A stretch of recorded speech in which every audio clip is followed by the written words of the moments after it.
सर्व माझ्या विद्यार्थी मित्रांना माझा नमस्कार. मित्रांनो, आपण इयत्ता 10वी मधील मॅथ्स सेकंड सिमिलॅरिटी हे प्रकरण सुरुवात केली होती आणि त्यातील शेवटच्या टप्प्यात म्हणजेच आजच्या या 8व्या व्हिडिओमध्ये आपण पाहतोय problem set. So dear friends, we have to start the question first. Select appropriate alternative. Multiple choice questions पाहतोय. First question, in a triangle ABC and in triangle PQR in a 1-to-1 correspondence AB upon QR, BC upon PR, C upon PQ, then which is exactly correct answer? So while we discussing the correspondence ABBC means ABC, or simply it is a CAB. If we choosing CAB, so simply when observing the figure, जहां आपण आकृती पाहतोय, A ला Q congruent आहे, B ला R congruent आहे आणि C ला P कॉन्ग्रुएंट आहे. तर या पद्धतीचं कुठं आहे, तर A ला Q, पहिलं PA आहे म्हणजे तो नाहीये. सेकंड बघूया आपण, P ला कोण कॉन्ग्रुएंट आहे म्हटलेलं आहे C, तर तिथं दिसतोय. Q ला कोण कॉन्ग्रुएंट आहे A म्हणजेच बरोबर आहे आणि R ला कोण कॉन्ग्रुएंट आहे B म्हणजेच आपलं सेकंड ऑप्शन करेक्ट आहे. 1-to-1 correspondence triangle PQR similar triangle CAB, this is the correct answer. 1-to-1 correspondence साठी उत्तर बरोबर आहे. तर त्यानंतर आपण दुसऱ्या प्रश्नाकडे जातोय मित्रांनो. सो दुसरा प्रश्न तुमच्या समोर दिसतोय. तर हे दुसऱ्या प्रश्नामध्ये बघा, if in triangle DEF and triangle PQR angle D congruent angle Q, angle R congruent angle E, then which of following statement is false? म्हणजे तीन स्टेटमेंट बरोबर आहेत, एक चुकीचं आहे, ते एक चुकीचं शोधायचं आहे आपल्याला. ते आपण चला बघूया, पहिल्यापासून उत्तर शोधत जाऊया. तर ह्याचा रेशो कसा येतो बघा, आपण डायरेक्टली जर रेशो विचार केला तर DE अपॉन RQ येणार आहे किंवा QR येणार आहे. तर पाहू, DE अपॉन QR हे कुठे कुठे बरोबर आहे, तर DE अपॉन QR छेद DE अपॉन QR बरोबर DF upon PQ, DF upon PQ, D upon QR C मध्ये बरोबर आहे. त्यानंतर EF अपॉन PR जर पाहिलं तर EF अपॉन PR सुद्धा बरोबर आहे.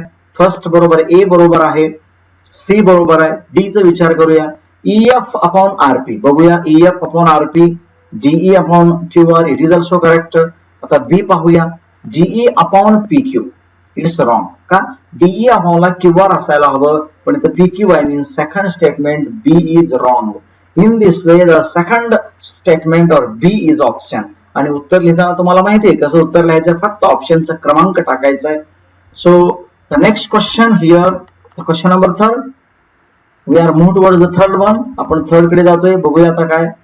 तर ह्याच्यामध्ये पाहू शकतो आपण, in triangle ABC and in triangle DEF B is equal to E, B ला E कॉन्ग्रुएंट आहे, F ला C कॉन्ग्रुएंट आहे आणि AB बरोबर 3 टाइम्स DE आहे, म्हणजे AB ची व्हॅल्यू 3 पट आहे. Then which of statement regarding two triangles is true. मग ह्याच्या संदर्भात कुठलं स्टेटमेंट बरोबर आहे पाहूया. The triangles are not congruent but and not similar. Congruent सुद्धा नाही आणि सिमिलर सुद्धा नाही असं म्हणता येते. तर AB आणि D च्या संदर्भात त्यांचा रेशो काय आहे, तर 3 टाइम्स आहे. पहिल्यांदा आपण कुठले टेस्ट होते ते पाहूया. तर आपण जर विचार केला तर मित्रांनो, याच्यात कुठलीही टेस्ट होत नाहीये. कुठल्याही टेस्टने सिमिलर दाखवण्यासाठी आपल्याकडे टेस्ट आहेत, SAS, SSS, त्याचबरोबर AA टेस्ट. आता इथं B कॉन्ग्रुएंटी, C कॉन्ग्रुएंटी, F हे दोन घेतलं तर AA टेस्ट आपल्याकडे आहे. मग AA टेस्ट नुसार, according to AA test, these two triangles are similar to each other. हे दोन्ही सिमिलर आहे. का कॉन्ग्रुएंट नाही, तर AB is 3 टाइम्स DA म्हणजे प्रपोर्शन मध्ये एक्झॅक्टली इक्वल नाहीये, म्हणून त्याचं पहिलं स्टेटमेंट करेक्ट येणार आहे. A, the triangles are not congruent but त्याच्यामध्ये पहिला चुकीचा आहे. त्यानंतर दुसरं statement, the triangles are similar but not congruent, म्हणजे B उत्तर त्याचं बरोबर आहे. The triangles are similar but not congruent, कारण की सिमिलरचे टेस्ट आपल्याला माहिती आहे, A टेस्ट प्रमाणे सिमिलर होतात, बट त्यांचे साइड्स मध्ये प्रपोर्शन आहे म्हणून ते कॉन्ग्रुएंट नाही. So the second statement B, the triangles are similar but not congruent, it is correct one. त्यानंतर आपण फोर्थ वन कडे बघूया. Fourth one, what about fourth one. Fourth मध्ये जर विचार केला तर आपल्याकडे 4 पर्याय आहेत. Triangle ABC and triangle DEF are equilateral triangles, equilateral आहेत, and ABC as to DEF is equal to 1 as to 2, AB is equal to 4, then what is the length of DE? तर ABC आणि DEF हे दोन equilateral triangle आहेत, दोन्ही equilateral आहेत. आता AB ची व्हॅल्यू आणि त्यांच्यातला रेशो सुद्धा काय ते 1 as to 2 आहे, म्हणजेच ट्रायंगल एबीसी हे हाफ आहे ट्रायंगल डीएफ च्या साईडच्या संदर्भात. जर AB 4 असेल तर DE किती असेल, तर विचार करून केल्यानंतर असं लक्षात येतं AB जे 4 आहे म्हणजे निम्म जे आहे AB हाफ आहे, DE हे डबल आहे प्रत्येक ठिकाणी, रेशो वरून लक्षात येतं. म्हणून त्याची व्हॅल्यू काय येणार आहे, जर हे 4 असेल तर दोन्ही ट्रायंगल सिमिलर पण आहेत. तर इथं आपल्याला कुठली प्रॉपर्टी वापरता येते पहा. डायरेक्टली आपल्याला AB अपॉन DE असं लिहिता येणार नाही, कारण की एरियाज दिलेले आहेत. साइड दिले असेल तर ठीक होतं. मग त्यासाठी आपल्याला चौथ्या क्वेश्चन मध्ये theorem of areas of similar triangle ही प्रॉपर्टी वापरावी लागेल. मग त्यानुसार area of triangle ABC upon area of triangle DF is equal to काय लिहायचं आहे, AB square upon DE square हा लागेल.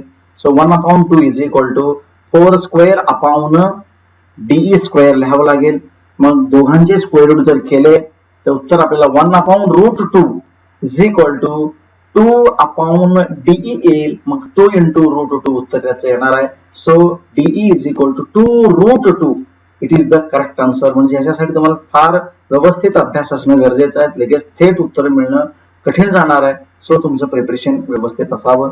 So first option A is correct one. आणि पाचव्याकडे जातोय आपण आता. In figure 1.71 segment XY parallel BC which of statement is true. पहा, एक साइड पॅरलल असेल तर आपण रेशो शोधूया. त्याचं उत्तर पहिल्यांदा आपण शोधूया, नंतर ऑप्शन्स मध्ये बघूया. AX upon BX is equal to AY upon YC आला पाहिजे. तसं आहे का? AX upon XB AY upon YC पाहिजे. तर AB upon AC is equal to AX upon AY. दुसरं AX upon XB AY upon YC पाहिजे. AC first second B wrong आहे, clear. AX upon YC AX आणि YC इकडून चालणार नाही. AB upon YC हे सुद्धा चालणार नाही. तर पहिलं बीपीटी थेरम, पण त्यावर त्यांनी काय केलेलं आहे, बीपीटी थेरमच वापरलाय, पण त्याच्यामध्ये ते लिहिताना त्यांनी काय केले, AB अपॉन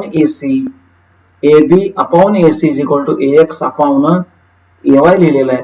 म्हणजेच काय केलेलं आहे त्यांनी, दोन ट्रायंगल चूज केलेले आहेत. In triangle AXY and ABC both triangles are similar to each other. दोन्ही ट्रायंगल सिमिलर होतात. मग त्याची करस्पॉन्डिंग साइड्स लिहिल्यानंतर तुम्हाला काय मिळेल, AX upon AB is equal to AY upon AC मिळेल. मग त्यांच्यामध्ये इन्व्हर्ट अंडू केलेलं आहे त्यांनी. AX आणि AC मध्ये अदलाबदल केल्यामुळे AX हा न्यूमरेटरला गेला आणि AC हा डिनॉमिनेटरला. So first option is correct. तर अशा रीतीने प्रत्येक प्रश्न हे विचारपूर्वक सोडवणं गरजेचं आहे. So here we finished question number first all 5 questions. तर पहा मित्रांनो, प्रॉब्लेम सेट 1 मधील सेकंड नंबर एक्झाम्पल तुमच्या समोर आहे, प्रेझेंट झालेलं आहे. तर स्क्रीनवर तुम्ही पाहताय. तर त्यामध्ये area of triangle ABC BDC are collinear, BD 7 आहे, BC 20 आहे. तर त्यावर 3 व्हॅल्यूज आपल्याला काढायचे. एक परपेंडिक्युलर मी काढलेला आहे. याचा अर्थ असा आहे की it is common base, it has a common height, त्यांना कॉमन हाईट आहे. इथं BD 7 असेल तर DC 13 येणार आहे, कारण की 20 - 7 13. मग याचा वापर करून आपण आता पुढचे उत्तर शोधतोय. त्यामध्ये पहिल्याच उत्तर आपण काढतोय, that is area of triangle ABC upon area of triangle ADC चं व्हॅल्यू आपण काढलेलं आहे. तर तुमच्या समोर स्क्रीनवर दिसते पहा, area of triangle ABC upon area of triangle ADC is equal to BC upon DC. तुम्ही पहा BC म्हणजे ABC चा BC बेस आणि ADC चा काय DC काय असणार आहे त्याचा base, because both triangles having common height. तुम्हाला A पासून काढलेला हाईट कॉमन दिसते. So triangles having common height, ratio is in the proportion of bases. आणि त्याची व्हॅल्यू आपण ठेवतोय. BC ची व्हॅल्यू 20 आहे आणि DC किती असणार आहे, 20 - 7 केला तर 13 उत्तर आहे. हे झालं पहिल्याच उत्तर. दुसरं, area of triangle ABD and area of triangle दुसरा कुठला आहे तर ABC, आणि त्याचं उत्तर आपण काढतोय. अगेन दीज टू ट्रायंगल्स कुठले, ABD and ABC having a common height. So त्यांचा रेशो आहे BD अपॉन BC. आणि BD ची व्हॅल्यू 7 ऑलरेडीच दिलेलं आहे, BC ची व्हॅल्यू 20 आहे, त्यामुळे त्याची व्हॅल्यू तेवढी येते. आणि त्यानंतर तिसऱ्याच उत्तर आपण शोधतोय, area of triangle ADC upon area of triangle ABC चं उत्तर डीसी अपॉन बीसी आहे, परत इक्वल हाईटच आहे. डीसी ची व्हॅल्यू 13 आहे, कारण की बीसी मधून 7 काम वजा केले तर 13 राहतं. सो 13 अपॉन 20 हे त्याचं काय आन्सर असणार आहे. तर area of triangle ADC upon area of triangle ABC चं उत्तर किती आहे, 13 अपॉन 20 आहे. And it has again same reason, triangles having common height. So अशा रीतीने ह्या सेकंड आन्सर आपण काढलेला आहे. मित्रांनो, आपण थेट तिसऱ्या क्वेश्चन कडे जातोय. तिसरा क्वेश्चन काय आहे आपण पाहूया. प्रॉब्लेम सेट मधील थर्ड क्वेश्चन कडे जातोय. The ratio of areas of two triangles with equal height is 2:3. If the base of smaller triangle is 6 centimetre, then what is the corresponding base of bigger triangle. तर उत्तर पाहूया आपण काय मिळाल्याचं. Ratio दिलेलं आहे त्यांनी, हाईट इक्वल असलेल्याचं. Let A1 and A2 be the two triangles having ratios 2:3. 2:3 यांचा रेशो आहे. A1 आणि A2 बोथ आर इक्वल. तर त्याच्यानंतर आपण पाहतोय तुमच्या समोर आता इथे डिस्प्ले होत आहे. So area of triangle A1 upon area of triangle A2 is equal to B1 upon B2 का triangles having equal height. Height equal असेल तर त्याचा अर्थ प्रपोर्शन बेस मध्ये येतो आणि रेशो दिलेला आहे ऑलरेडी 2:3. आणि इकडे काय आहे तर स्मॉलरचं जे ट्रायंगल आहे त्याचं बेस आहे 6. So 2:3 is equal to 6 upon B2. नाव वी मेकिंग क्रॉस मल्टिप्लिकेशन. आपण त्याचं आता क्रॉस मल्टिप्लिकेशन करतोय बघा. B2 is equal to 6 into 3 upon 2. मग 18 18 upon 2 याचं उत्तर 9 येणार आहे. So the base of bigger triangle is 9 unit किंवा 9 सेंटीमीटर आहे, म्हणजे 9 सेंटीमीटर येणार आहे. तर अशा रीतीने तुम्हाला रेशो वरून उत्तर काढता येते. Triangles having equal height. So it is the example number 3. Dear friends, we now move towards the next fourth example कडे येतोय. तर डिस्प्ले तुम्हाला दिसतोय. Angle ABC is equal to angle DCB is equal to 90. AC is equal to AB is equal to 6. DC is equal to 8. Then we have to find area of triangle ABC upon area of triangle DCB how much. किती आहे ते बघूया. तर तुमच्या समोर display झालेला आहे. तर पाहू शकता तुम्ही. तर इथं सोल्युशन मध्ये area of triangle ABC upon area of triangle DCB is equal to AB upon DC आहे. तर का AB 6 DC 8 triangle showing common base. BC हे दोघांचं बेस आहे आणि तो कॉमन असल्यामुळं रेशो आहे कशामध्ये, प्रोपोर्शनेट टू द हाईट. हाईटच्या प्रोपोर्शनेट मध्ये आहे. आणि त्यावरून आपल्याला काय करता येतं, आता त्याची व्हॅल्यू करता येतील. पाहू शकतो आपण इथं 6 अपॉन 8 त्याची व्हॅल्यू टाकलेली आहे. 2 3 जा 2 4 जा. Therefore area of triangle ABC upon area of triangle DCB ची व्हॅल्यू 3 upon 4 आहे. एवढं सिंपल उत्तर त्याचं आहे 3/4. It is asking for how many marks, 2 marks. 2 मार्काला हा प्रश्न विचारला जातो. डिअर फ्रेंड्स, आपण आता 5व्या प्रश्नाकडे जातोय. 5वा प्रश्न तुमच्या समोर आता पहा आहे. In triangle there are 2 triangles PM चेन आहे. Area of triangle PQS is 100 square centimetre. Area of triangle QRS is given 110 square centimetre. Find NR. तुम्हाला NR ची व्हॅल्यू काढायची आहे. PM दिलेला आहे. परपेंडिक्युलर टाकले याचा अर्थ QS वर परपेंडिक्युलर आहे म्हणजे बेस हे इक्वल आहे. हाईटचा रेशो येणार आहे. पाहूया आपण काय ते उत्तर. So it is the first one. तुमच्या समोर डिस्प्ले होताना दिसत आहे.